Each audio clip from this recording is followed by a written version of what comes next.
always said I wanna rock.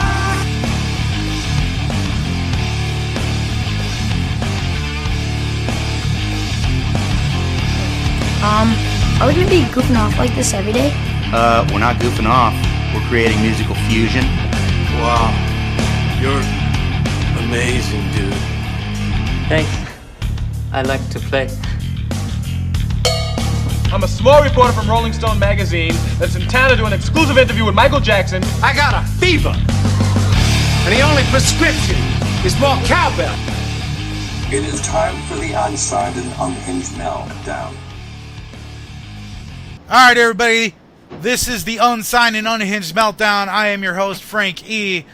It's always exciting, extraordinarily entertaining when I'm in the room, and I got with me Betz band from southeastern Wisconsin. I think you guys are mainly like Kenosha Racine area.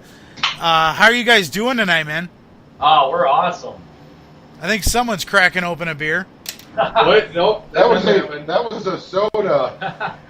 Yeah, sure it was. Adult soda. You ain't got to lie to me. I am not your PO, so... Oh, man. You were warned in the last documentary. That was a no-no. So. Yeah. Oh, man. So, a little bit about my experience with these guys is I actually got introduced to them, I think, last month.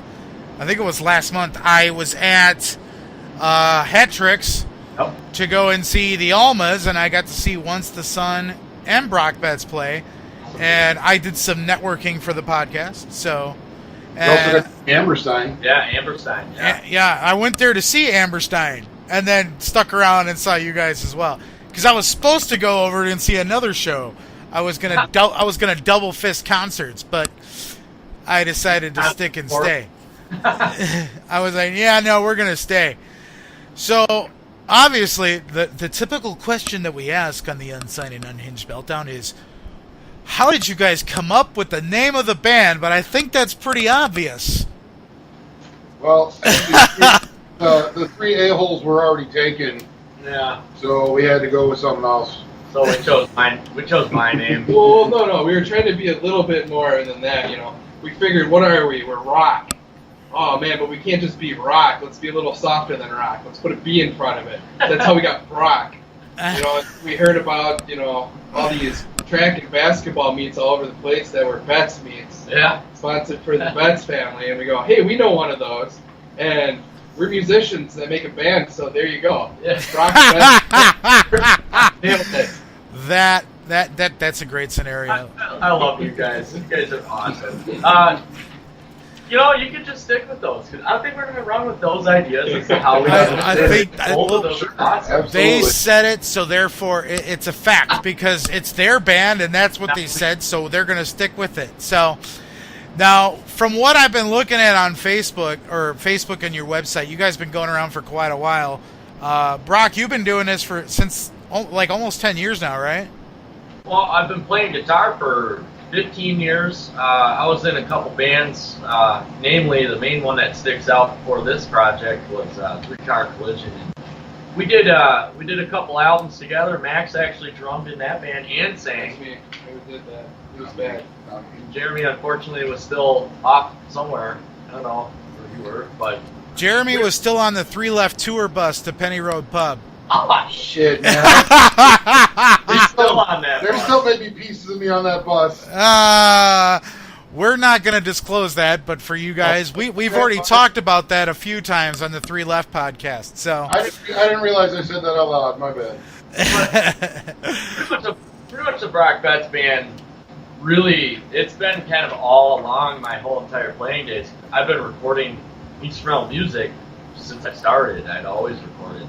But this particular incarnation of it started about 4 years ago with Cody Johnson. And he was a bass player, guitar guy, drummer. He just had a good ear for sound. And so we met up. He was actually also in Three Car Collision. Very good player. Mm-hmm. And well, me and him were good friends. I worked with his dad. And we got together and we started putting together some songs. And that was the first original lineup. It was just me and him, and we wanted to play it for people, so went on Craigslist and found Jeremy. right on the Craigslist Which, floor. you know, actually, really, really funny story. That's how Three Left found Dan, the last guitarist that joined their band. They were on Craigslist. So, That's weird. Craigslist, you can find stuff that is actually valuable. Also, hookers. Oh, goodness gracious. I'm kidding. Stone Cold Cherry, or Stone, band also put Yeah, something yeah. on Craigslist. Yeah.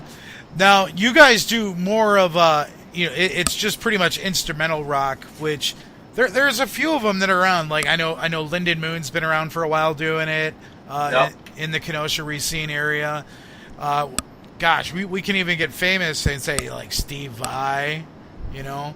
I remember getting the 3G CD. It was a live with, I think it was, gosh, I can't even remember who was all on it. I just remember it was Steve Vai.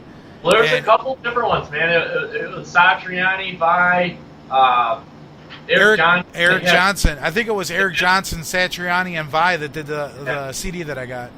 Then they had one with Ingvar Malmsteen in there, and then they had a third one with Paul Gilbert. They've done a lot of them with John Petrucci from Dream Theater as well. Oh, wow. And then, and this latest one, they did one with Toast of Violet. Yeah.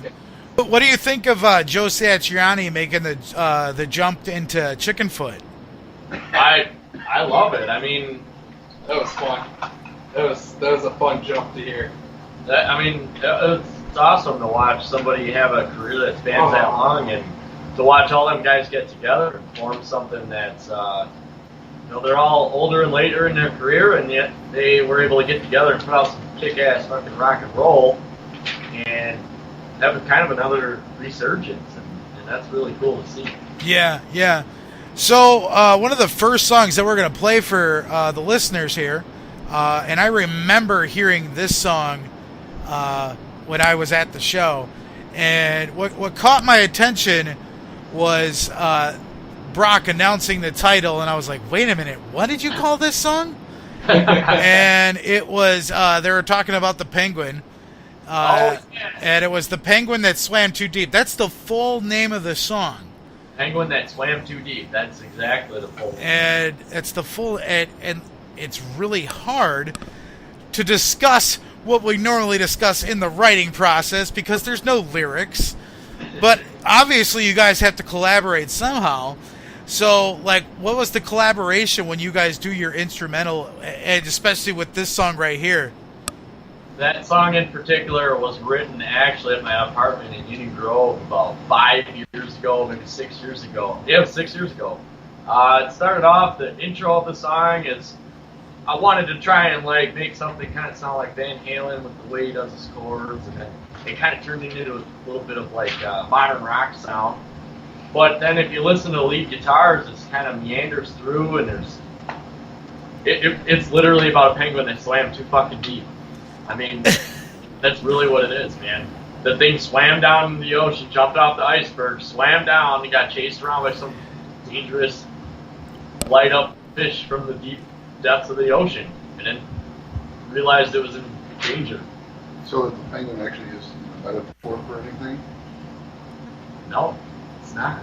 It's a metaphor for a penguin. So, Mind blown beauty of right now. The beauty of it is there is no metaphor to it. It is literally a thought in my mind about a penguin because I was watching, I don't know, Discovery Channel or something, and I wrote a song about it. But beauty of instrumental music, and I might remind you, that you can interpret it however you want. Yeah, yeah. So much for Happy Feet. This penguin died. He's tap dancing his way in a shark's throat right now. So, poor penguin. Poor penguin. So now, is your music available on iTunes? I know it's available on the website, but where else can my listeners find it? It's not available for sale on iTunes, but it is available on our website. You can actually order right off our website any kind of merchandise, any CDs, anything you want, really. And that's pretty much the only place to get it other than coming out to our shows right now. I think our second album is going to really go out public more on iTunes and stuff like that. So that's the plan. That's the plan. So, like always, guys, all the links are going to be right below the video here on YouTube. So right now, this is Happy Feet drowning in the Arctic Ocean. The penguin that swam too deep. Check it out.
We're now going to do the memorial for Happy Feet, as he is now dead. And, but anyway, we're getting on. We're happy now because we're with the Brock Betz band. Yay! Yo! You guys, like we've mentioned, they've been around for quite a while. But in your time, touring around through Wisconsin and other places, what would you say are some of the better venues or favorite venues that you guys have had a chance to play at? Say Hijinks was definitely our favorite place to go out and play at. Those guys, Mike and Chris, are awesome out there. They treat us very well. That place is home. That's so far away. Yeah, if we were gonna make a sports analogy, that's our stadium out there.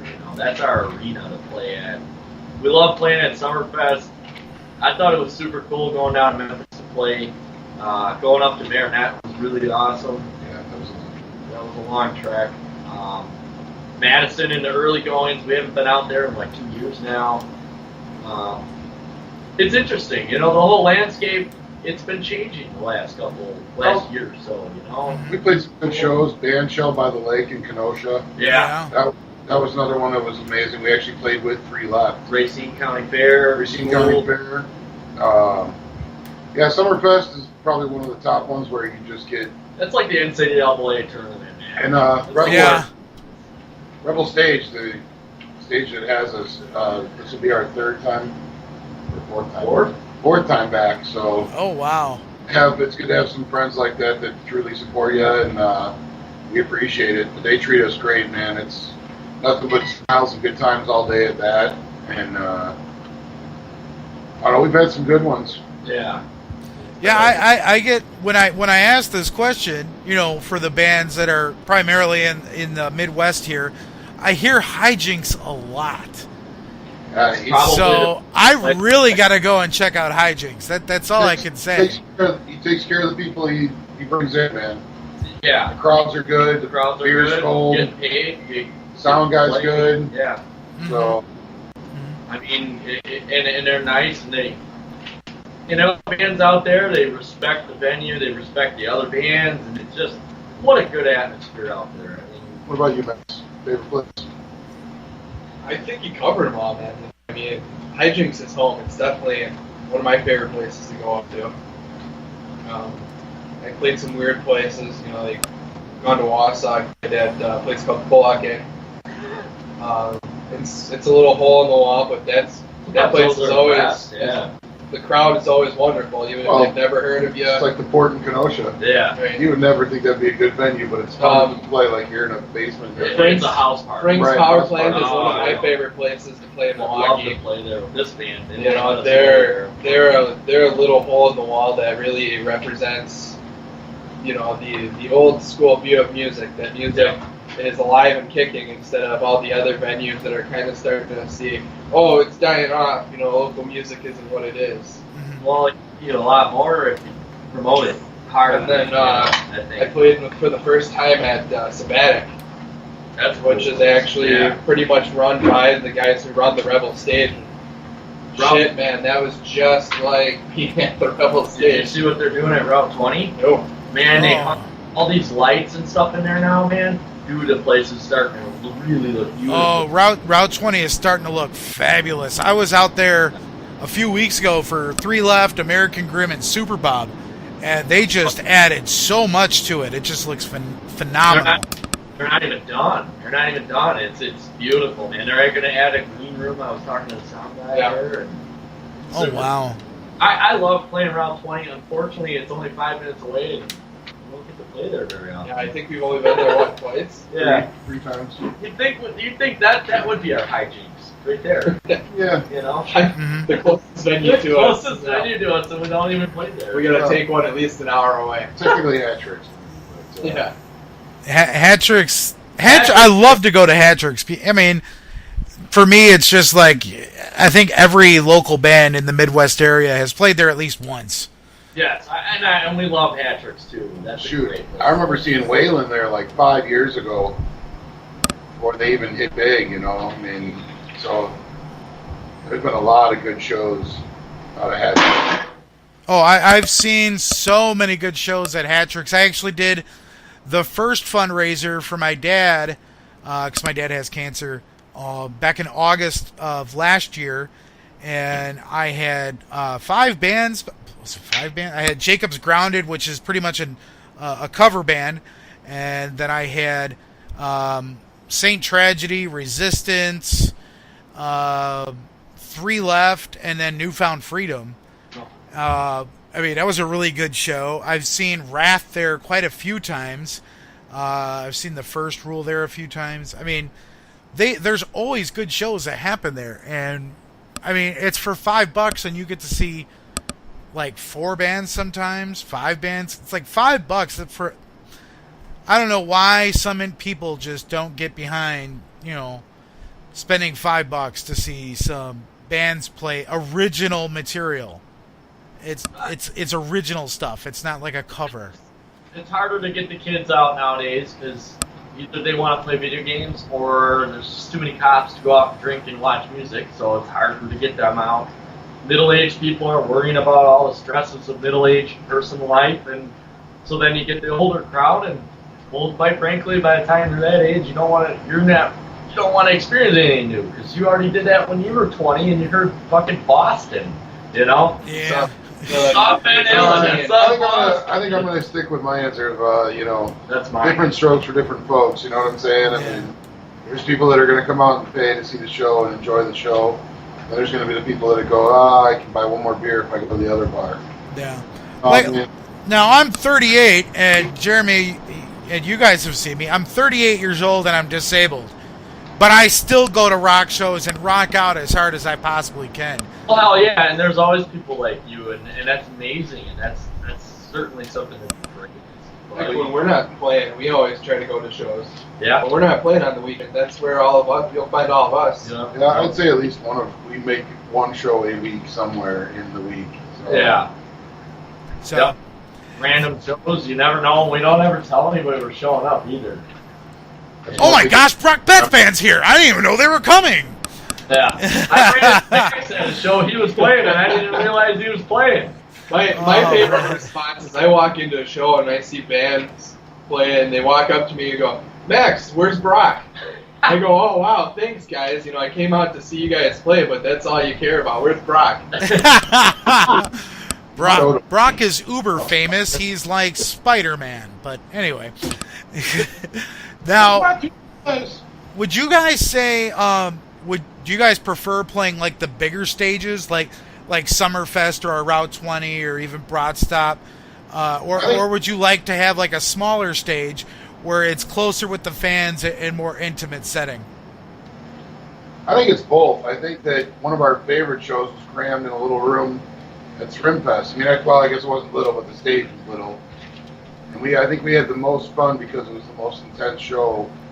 Summerfest, though, it's an open area, but it's a small stage, and I think we really played well to that crowd in that atmosphere, just to a different level as opposed to, when we play Route 20, we play. Personally, I play different than each venue. So say we're playing a smaller, intimate place, I'm going to be more apt to experiment and take chances and mess up and whatnot, but have the most fun possible. But when we take a bigger stage, and the bigger the stage gets, the more amped up I get, and the more time I spend prepping for that particular show as far as like what I'm going to do, And so what happens is we take the stage, and the attempt is to play perfect, But sometimes that's not a good thing, but usually it turns out good because we play with a higher energy. I feel. I don't think anything we ever. Well, I don't know. We play high energy in all the place too. That's the best part of the band is we don't have to be perfect, and that's what we go off of. There's room for improvisation at any turn.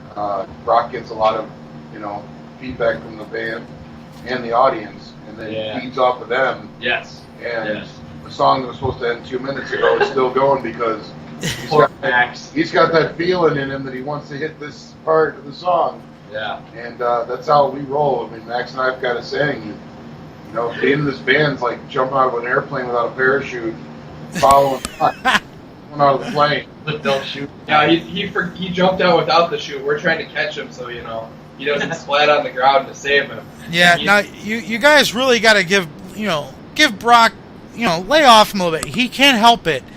He's the reincarnated Jimi Hendrix. Just leave the man alone. You're saying he can hear it. I really can't help it, but damn. And I can say damn, right? You can say damn. Yeah. Damn. Damn.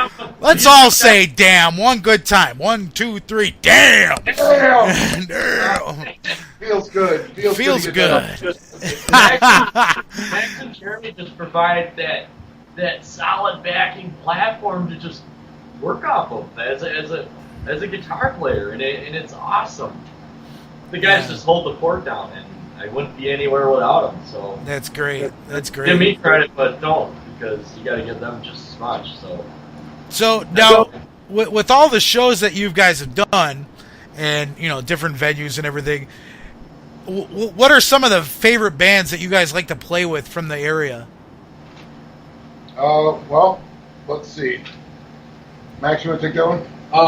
I mean, there's so many. I know early on we started out, at least when I started out, because I joined the band about a year after it started playing live shows. We played very heavily that first year with our friends from Conniption, as well as our friends from Alabama. Yeah. So I mean, we're definitely missing those guys because we played so few shows this year with them. I know we'll be playing with them next week Thursday at Hijinks. Elysium. While opening for Elysium, who is probably our favorite band to play with. Yeah. Even though they're from Virginia. I think Amberstein ranks right up there. Those guys. Amberstein. We've done a lot of shows with those guys too. Oh, those guys are awesome. Amazing, and I think they elevate us when we play around them just because we're trying to impress the hell out of them. Yeah. So. Yeah. For sure. Yeah. Whenever you get a national act in and they're coming through town, it's like, wow, we got to step up our game, Elysium, yeah. We have a great song named after Elysium, we wrote a song that we actually opened our set up with. Yep, that's our opener. Elysium. Yeah.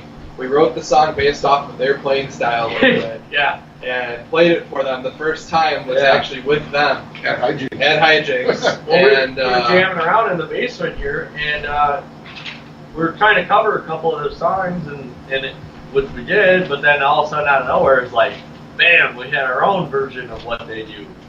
And it was pretty cool, and they seemed to really like it, so that was fun. Yeah.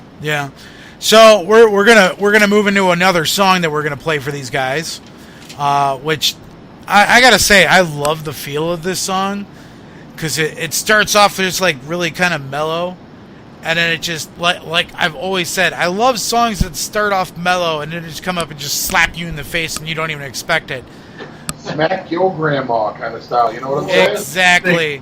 I don't think I know what song he's talking about. I think it depends, because I've got a couple versions in my own head. What song do you think I'm talking about? Water Beneath Us? That's the song that we're going to spin, Water Beneath Us. Dropper. The panty dropper. There's some good shit behind that one. Why don't you spin it and talk about it? Yeah, absolutely. There's a story. Okay, so he's got a story about this song, so go ahead, Grandpa Brock. Tell us a story about Water Beneath Us. Come on, Grandpa Brock. I don't know. I started writing a song, and as I was writing it, I started thinking, man, this song is it's a lot like sex. And every time I talk to somebody about it, that's what they say. And I thought it'd be over in like 15 seconds, but really. No, sex doesn't need to be over in 15 seconds, dude. 2 pumps and a giggle? Yeah, no. Hey, where's that sandwich at? Oh gosh, we're talking It about. starts off slow, builds a little bit, and then it slows back down, and it builds up, and then it starts getting heavier and heavier. And then if you see us live, there's like a round 2. But on the track, there's round 2. Round 2, fight! It's Mortal Kombat. What's the beer? All right, I'm ready for some more. But yeah, the song's kind of based off That's what we're of missing sex, live. sort of. A sandwich and a beer. In the middle of the song. Jeremy calls it the panty dropper because I always say, here's one for the ladies, because usually we're all having all muscled out. Oh man. It's a great jam. Like I said, guys, it's really slow, and then it's gonna come up and say, "Hey, I'm fucking here. What's going on?" Oh man! If she doesn't already know you were there, that's probably part of the song she too. might not, Who knows? All right, guys, I'm gonna spin this track for you. This is Water Beneath Us. Check it out.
So they just had a run-in with, I don't know, insert porn star name here, and that's how that song came about. But it happens. It happens, I guess. It happens, you know.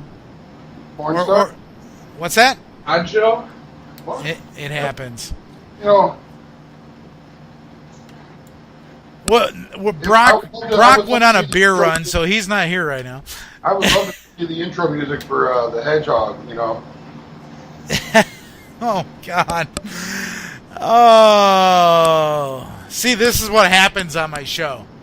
Oh, well. Oh, man. It's more like drinking and talking with a little bit of music in the middle of it. We're not thinking about drinking. We just don't care. We don't care here. Unsigned and Unhinged. We don't care. We just do whatever we want. Anyway, so social media is just been insane, as well as like the birth of the internet. Well, actually, the birth of the internet happened a while ago, but it's like more useful now because cell phones and technology and Facebook, and there used to be MySpace. Man, Twitter, Instagram, all that wonderful, fun stuff that the tweens and teeny boppers are using like crazy. Anyway, but how do you feel social media affects the local music industry, and do you guys feel it hinders it, or do you think it helps? I think honestly it helps because it gets you out there. I think that what we discovered a couple weeks ago is that we were kind of narrowly watching these certain little sites instead of the big picture, and our eyes have been open that we can get a much bigger spread on the internet rather than just somebody doing a Facebook thing. And so Max has been doing it predominantly for the last probably year of he's in charge of working on it right now. Yeah, he's in charge. He's on his phone right now going to work. I'm lazy. I do the Facebook Reverb Nation. I'm working for you too, man. I'm inviting friends. Oh, see, that's what Max is doing. He's plugging in. I got 20 of them already, so we'll keep you going here. Hey, and just so you guys know, once we hit 500 likes on Facebook, we're going to be doing a giveaway. That might happen tonight because it might happen tonight. 1,200 friends, your 1,200 friends. Yeah, we found out that we each have somewhere between 15 and 100 and 2,000 friends, and between the three of us in common, we have like 300 people. Oh my! So somehow we have found different groups of people. So when we promote stuff, or share it and invite people, it works out very nicely for everybody. Awesome. So as far as the question goes, the internet is definitely good. Yeah. I think that pirates and things like that are out there to do harm, they're in the real world as well. So, but as far as being able to get your music out to the masses without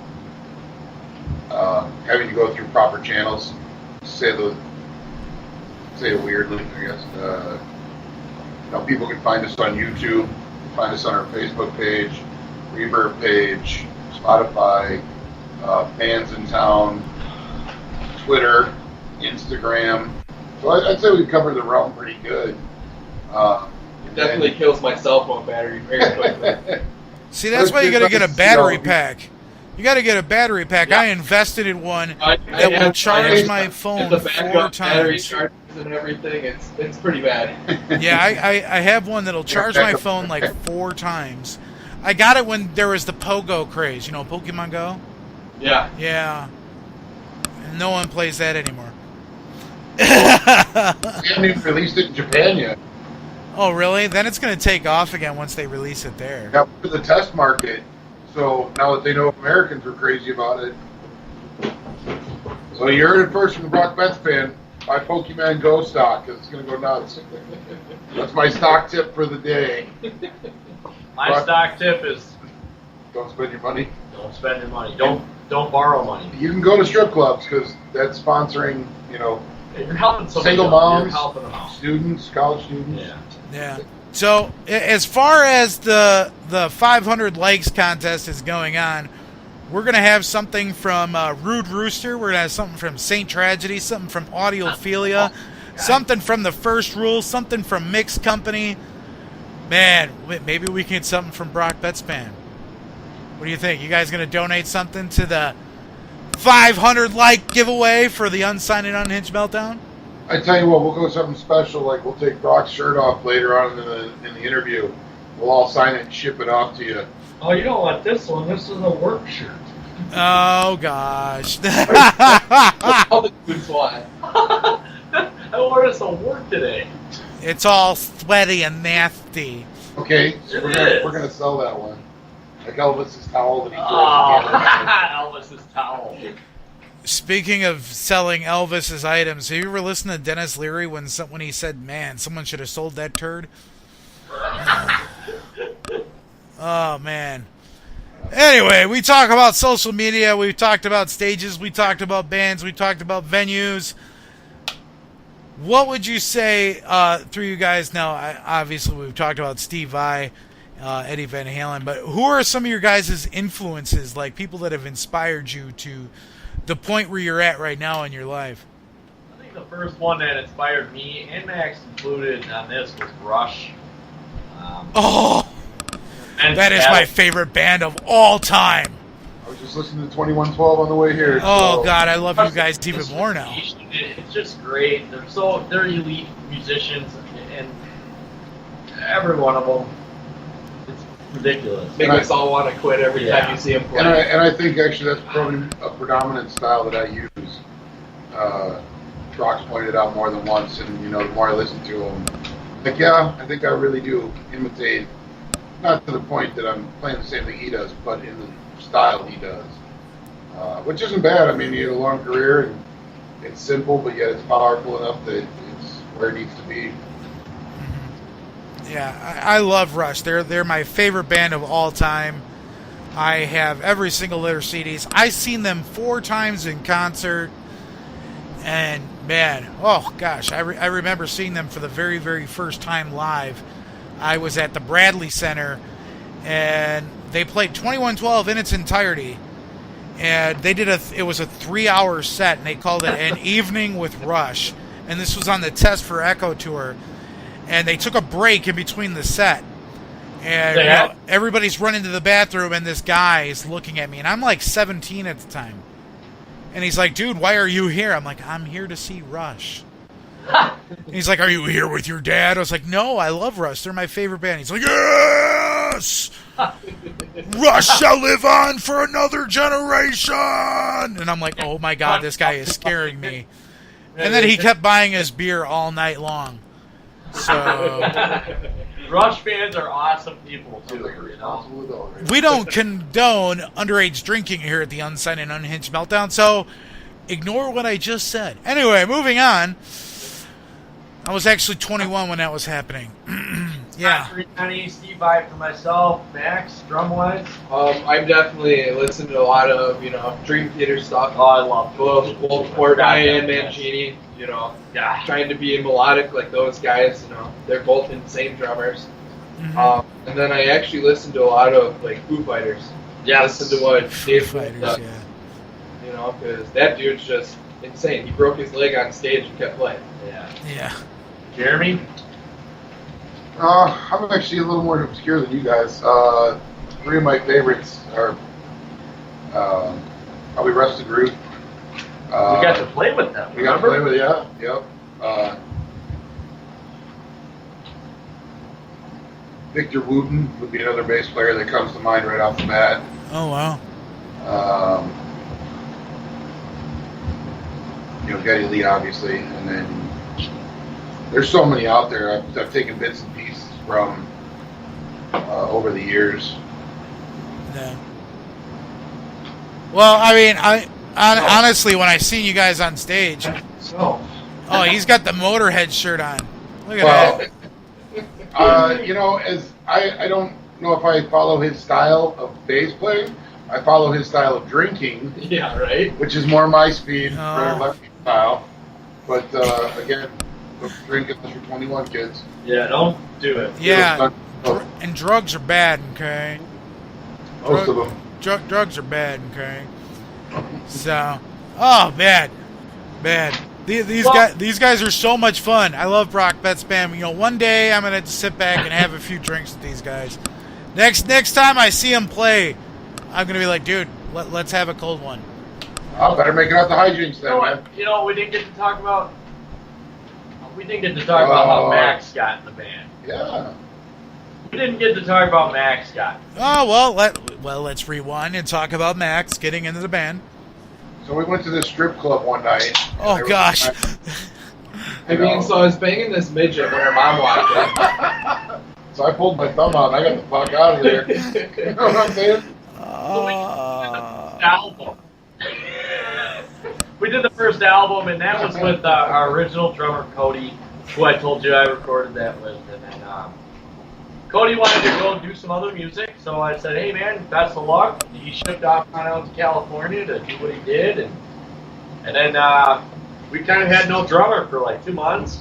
We had some shows booked, so we brought in Chris Elke from Squid Hammer, and what's the other band he's in? Cyanosis, yes. He's not in Squid Hammer no more. It's great. Okay, so anyways, he filled in for like 2 shows for us, and in between there, I called Max up and I said, hey man, I got kicked out of my other band. He got kicked out.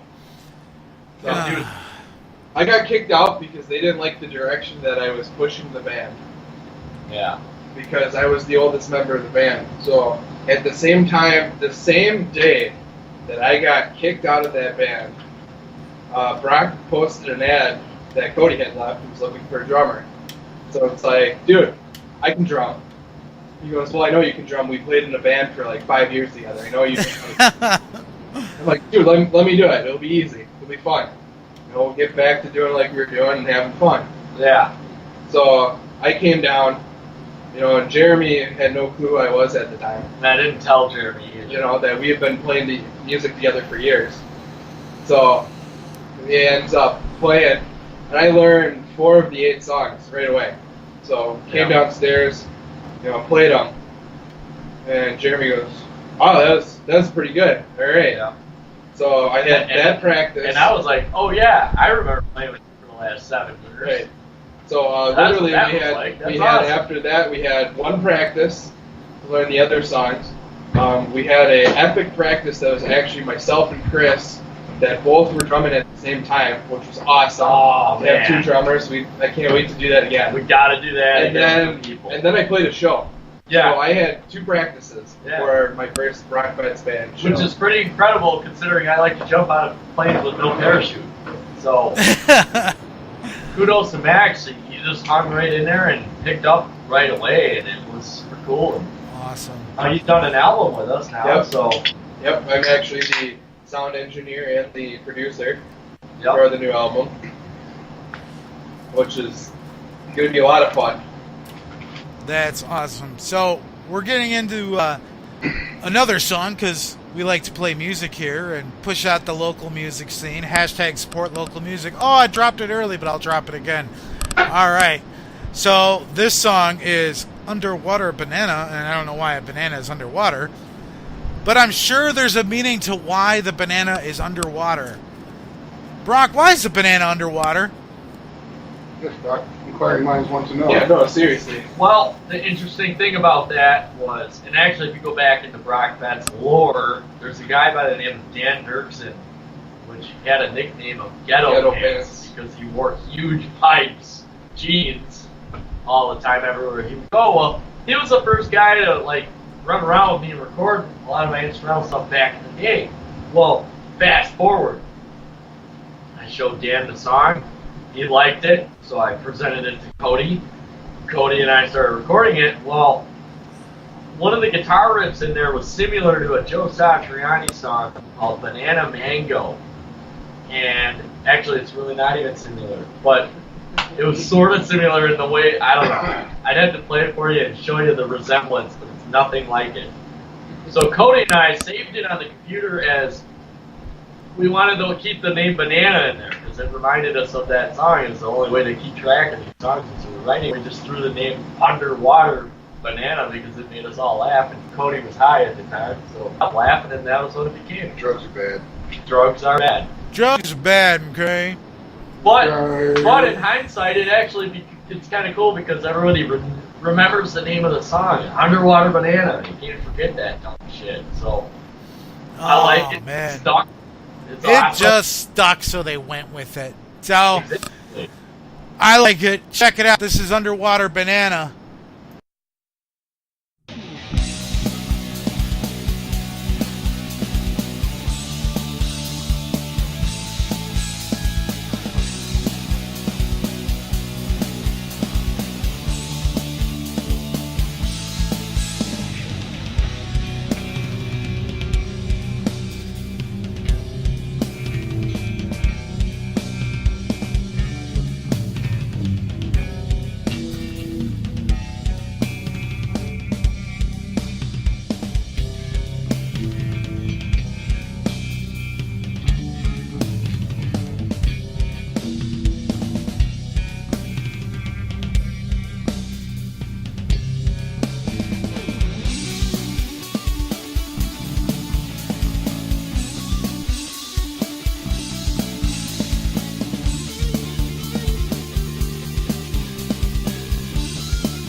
Alright. I'm still here with Brock Betz Band. We got Brock and Max and Jeremy. I'm here. And we're having a little powwow, and it's good, And we got a few more questions for him, and then we're gonna spin one more song for you guys. So the question I'm gonna ask you guys is, if you were able to go on tour with any band, whether they're alive, broken up, or dead, who would you guys want to go on tour with? Wow, we haven't really talked about that. That's a tough question. Shit. All three of us have such different. We have such different tastes, but I'll tell you what, right off the top of my brain, Rush. I'd love to open for Rush. Absolutely. Without a doubt. Yeah, without a doubt. That would be the most fun I can think of. Jeremy may not. Well, it'd be fun because none of us would party. Like we would I'd party have to go more with- than Rush, but we wouldn't party that hard. I'd have to go with more like what the OAR or Rusted Root or Dave Matthews Band. Somebody along those lines. It's a party central. Shit, I want to We play could kick arenas, off. We could man. kick off the party properly. I would. That would be great. I want to play an arena. See, you say Once. that, and I don't want to play with bands, that I grew up with. Iron Maiden, for example, Oh, or Motorhead. Well, you want to go or like Accept. you want to go like I want the. complete bucket list. I would go Black Crows all day long. Oh, that'd be awesome. Yeah. Oh man. It doesn't really matter. Any of them Okay, so big bands Black would be Crows fucking is like cool, that's like a 3 hands up, right? yeah, Black Crows would be cool. So that would be Tom my. Petty, I would cry every Oh, Tom Petty would be good too. night. Oh man. That's a crazy question. We'd end up opening for Kenny Rogers, but fucking we'll take. I'll fucking open for Kenny Rogers. He's good, Dude, dude. what are you talking Neil about? Diamond. Any of Oh, those. man. Well, Neil Diamond. We had Neil Diamond's name dropped with 3 left. Who was And that? Richie from from 3 Left. Closet Neil Diamond fan. I know you couldn't see it in his face, but You know what would probably be a great fit, though, in all honesty, guitar-wise, would be Aerosmith. Oh Little yeah. Joe Perry action. Yeah. Joe Perry, Oh. I think, if Rock would have a lot of fun playing guitar together. Yeah. See, Yeah. And that would be some fun stuff to do, well, what about Oh, epically like oh Pink my Floyd or God. the Stones? Yeah. I mean, Uh, that'd be a fun tour too if we lived through the Stones. realistically, being that we're instrumental, a good shot for us to shoot for would be opening for a Vi or a Satriani or maybe even Dream Theater or somebody a little more niche oriented. That would probably Jimmy Buffett. that would probably be more doable, I would say, for where we stand. Awesome. So many name drops: Rush, Steve Vai, Neil Diamond, Aerosmith. Man, Brock Betz Band Fest. I'm going. I'm going. Give me tickets. I want to be backstage for That that. would be cool too. Right. Oh, geez, we didn't even get to that. What a show would that be? Would be like OAR, the Black Crows, Blues Traveler, And and us, and maybe Rusted Root for an after-hours party. You know what I'm saying? Just Let all them Oh, play and man. get fucked up, and we can play at the end. I don't play fucked up, man. I want to play well for those guys. It's like, Well, I'm not gonna get fucked up with them. I'm just saying. That's just awesome. Don't drink underage. And don't throw your guitars while drinking. Yeah, don't do that. Don't throw your guitars while drinking. Don't smash your guitar. You're not Kurt Cobain, okay? You can't get away with doing that. So, as many people know that have listened to my podcast, this is a regular question I ask because everyone in the social media world knows that Frank E is the hugest and biggest wrestling fan probably ever. Well, probably not. I'm over exaggerating, but that's okay. It's my show. I can do what I want. I get what I want. I do what I want. Anyway, so if a wrestler had came to the Brock Betz band and said, "Hey, I want to use your guys for entrance music," what song would you actually hand them to come down to the ring to? We'd hand him 2 songs and let him pick between the 2 what he thought. I think we'd go with Awakening, though, would be one of the ultimate walk-on. And we could picture so many people from Bam Bam Bigelow to Undertaker to Stone Cold Steve Stone Cold, Austin. coming out to that. I mean, Oh man, The other one would be Triple Microcosm H. 7. Triple H would look badass coming out to Oh that yeah. song. The other one would be Microcosm 7. It's got some good drum work, and I think it would fit well with some pyrotechnics. yeah. We'd hand them 2 songs and say, here's the 2. You decide what you think is best. Awesome. Awakening or Microcosm 7. Well, Awakening's gonna be the last song that we play, but we got some more stuff we're gonna sit there and throw at these guys real quick before I let them go. Bring it on. There's gonna be a non-musical guest show special that will be happening sometime in the future, as soon as we get all of our research done, and it's gonna be based off of musical albums that have been influential You know what I'm trying to say. You're gonna have me say a big word like that. Right, influential music. Influential music, Jeremy's got to the music industry in general. So I'm just gonna throw some albums at you guys, and you tell me what you think of when I mention these albums. All right, first album. Comes to mind. Yeah, just tell me what you think about it, and if you actually purchased and listened to this album. So we're gonna start with the first one, Pearl Jam 10. I grew up with it, man, in my Walkman on a cassette. I have that one. It's a great album. I love that album. It's got the word, Song Jeremy on it. How can you go wrong? The one that killed himself in front of a bunch of students. Yeah. All right, we're gonna switch genres. Genres here. NWA, Straight Outta Compton.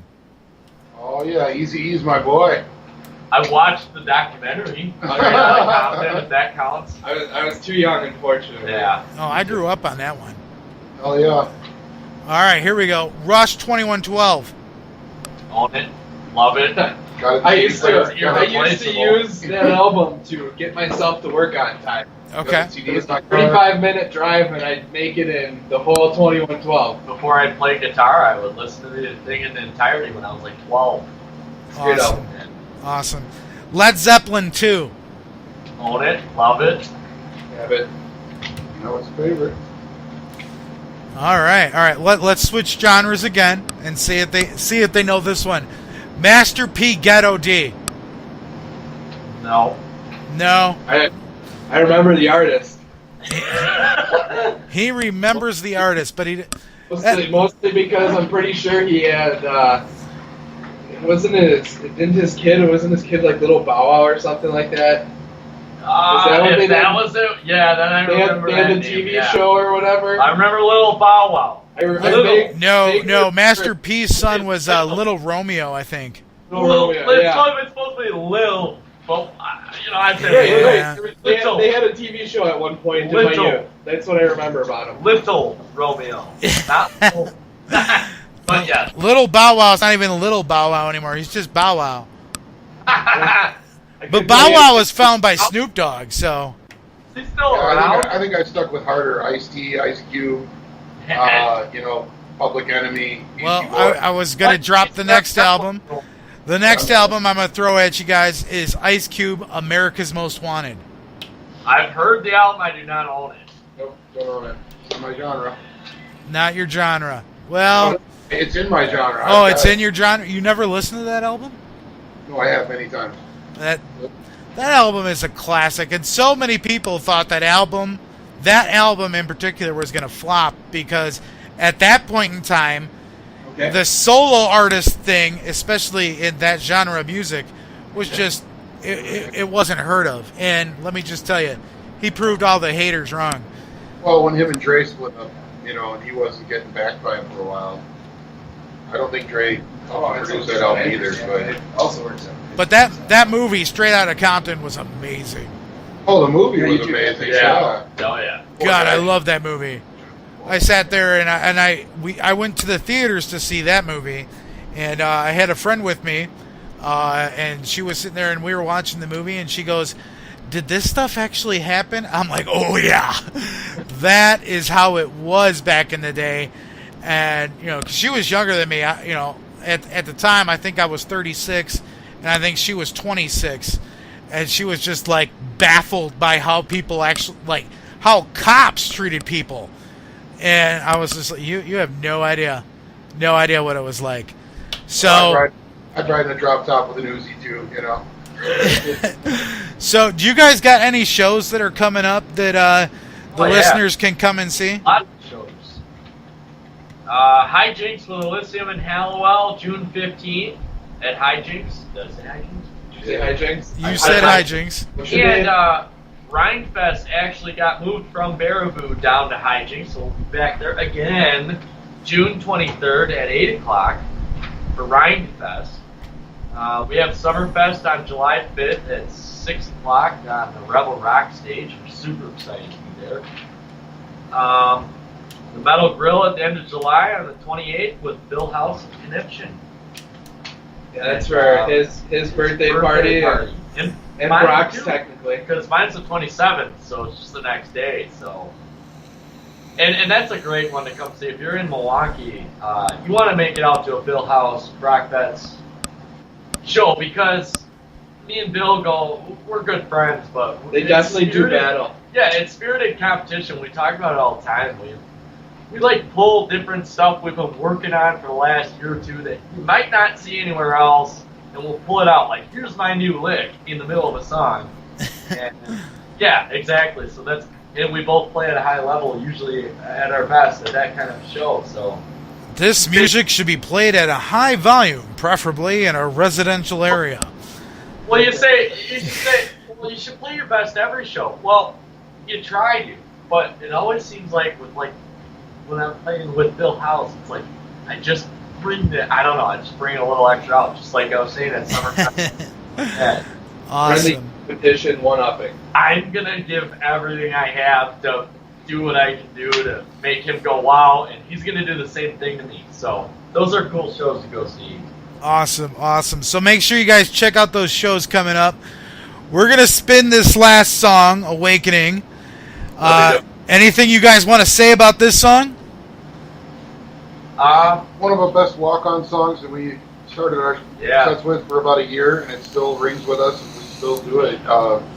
We've not written a new walk-on song, but, it's one of my favorites for sure. The song actually was a dream I had one night. I fell asleep. I had a nightmare, and the earth sort of fell away from me beneath my feet. And there was this huge creature, and it was it got awakened by some sort of beam of light that shot down into the earth and exploded.